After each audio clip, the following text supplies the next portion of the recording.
नमस्ते। आज हम भारत के दिल यानी इसके गांव की बात करेंगे। हम युग ऋषि पंडित श्री राम शर्मा आचार्य जी की गहरी दृष्टि से भारत के गांवों की उन समस्याओं और ज़रूरतों को समझेंगे जो असल में हमारे देश की नींव को प्रभावित करती हैं।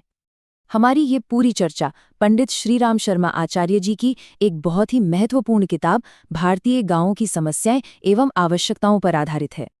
मतलब सीधा सा संदेश ये है कि भारत का रास्ता एकदम अलग होना चाहिए। ऐसा रास्ता जो इसके गांवों के मिजाज से मेल खाता हो, न कि किसी और देश की नकल हो।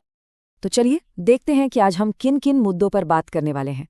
सबसे पहले हम गांवों के राष्ट्र की अवधारणा को समझेंगे, फिर जमीन पर बढ़ते दबाव को देखेंगे, खेतों की दुविधाओं, प्रकृति पर हमारी निर्भरता और रोजमर्रा की जिंदगी के बोझ पर भी बात करेंगे। और हाँ, आखिर में आगे का रास्ता क्या हो सकता है, इस पर भी चर्चा करेंगे।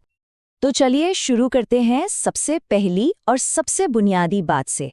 भारत की जमीन और यहाँ रहने वाले लोगों के बीच का जो असंतुलन है, असल में सारी कहानी वहीं से शुरू होती है। सोचिए, पूरी दुनिया की खेती लायक जमीन का सिर्फ 14वां हिस्सा भारत के पास है। बहुत छोटा हिस्सा है ना? लेकिन कमाल की बात यह है कि दुनिया की 20% आबादी यानी हर 5 में से एक इंसान अपनी रोजी रोटी के लिए जमीन के इसी छोटे से टुकड़े पर निर्भर है। और इसी असंतुलन से जन्म लेती है हमारी पहली बड़ी चुनौती, हमारे खेतों का लगातार छोटा होता जाना। इसका मतलब क्या हुआ? मतलब ये कि भारत में एक किसान के पास औसतन 1.7 एकड़ जमीन है और कई परिवार तो ऐसे हैं जिनके पास 1 एकड़ से भी कम जमीन है। अब इतनी छोटी जमीन पर कोई परिवार अपना पूरा गुजारा कैसे कर सकता है? चलिए अब जरा खेतों के अंदर झांकते हैं और देखते हैं कि वहाँ क्या दुविधाएं हैं। तरक्की के लिए अपनाए गए आधुनिक तरीके कई बार नई समस्याएं भी साथ ले आते हैं। ये आंकड़े देखिए, ये हमें क्या बताते हैं? ये बताते हैं कि भारत के 88% किसान छोटे या मझोले हैं। मतलब खेती की कोई भी टेक्नोलॉजी बनाते समय हमें इन 88% लोगों के बारे में सोचना होगा। और इसीलिए जब हम खेती में मशीनों जैसे ट्रैक्टर की बात करते हैं, तो ये समझना जरूरी हो जाता है कि ये छोटे किसानों के लिए कितनी फायदेमंद है। ट्रैक्टर महंगा है, डीजल महंगा है और छोटे खेतों के लिए उतना कारगर भी नहीं है। वहीं बैल से खेती सस्ती और आत्मनिर्भर है। मशीनों के अलावा एक और आधुनिक चीज है जिसने दुविधा पैदा की है, और वो है केमिकल फर्टिलाइजर। ये एक तरह से मिट्टी के लिए एक ड्रग की तरह काम करते हैं। शुरुआत में तो फसल अच्छी होती है, लेकिन धीरे धीरे ये जमीन की जान ही निकाल देते हैं। और इसका नतीजा बहुत भयानक है। आज लगभग 20 लाख हेक्टेयर जमीन इन केमिकल्स के लंबे इस्तेमाल की वजह से बंजर हो चुकी है, किसी काम की नहीं रही।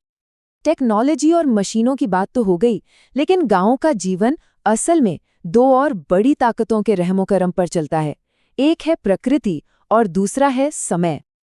जरा सोचिए, भारत की 70% खेती बारिश पर निर्भर है। और बारिश, उसका तो कोई भरोसा ही नहीं। कब होगी, कितनी होगी, कुछ नहीं पता। सूखा, बाढ़, पाला, कुछ भी किसान की साल भर की मेहनत को एक झटके में तबाह कर सकता है। और इस अनिश्चितता का एक और पहलू है, वो है बेरोजगारी। देखिए, खेती का काम साल भर नहीं चलता। औसतन 8 महीने काम होता है और बाकी के 4 महीने किसान लगभग खाली बैठा रहता है। यही खालीपन आर्थिक तंगी का एक बहुत बड़ा कारण है। अब आते हैं उन 2 रोजमर्रा की मुश्किलों पर जो इन सारी समस्याओं को और भी बढ़ा देती हैं। पहली है कनेक्टिविटी यानी संपर्क और दूसरी है ईंधन। पहली मुश्किल है कनेक्टिविटी। अक्सर दूर दराज के गांवों को जोड़ने वाली सिर्फ कच्ची सड़कें होती हैं। इससे सामान लाना ले जाना या लोगों का आना जाना दोनों ही बहुत मुश्किल और खर्चीला हो जाता है। और दूसरी मुश्किल है ईंधन। ये सुनने में छोटी लगती है, लेकिन इसका असर बहुत बड़ा है। देखिए, ये एक दुष्चक्र कैसे शुरू होता है। खाना पकाने के लिए पेड़ काटे जाते हैं। पेड़ों की कटाई से मिट्टी कमजोर होकर बह जाती है। बारिश का चक्र बिगड़ता है, नदियों में बाढ़ आती है और आखिर में उपजाऊ जमीन भी बंजर हो जाती है। तो हमने इतनी सारी समस्याएं देखी जो एक दूसरे से पूरी तरह जुड़ी हुई हैं, एक जाल की तरह। ऐसे में सवाल उठता है कि आखिर शुरुआत करें तो कहाँ से करें? और लेखक हमें यही समझाते हैं कि इन समस्याओं को अलग-अलग करके नहीं देखा जा सकता। इन्हें एक साथ एक बड़ी तस्वीर के तौर पर ही समझना होगा। तो फिर रास्ता क्या है? लेखक के अनुसार सबसे पहला और ज़रूरी कदम है ये मानना कि गांव अगर स्वस्थ हैं तो ही राष्ट्र स्वस्थ है।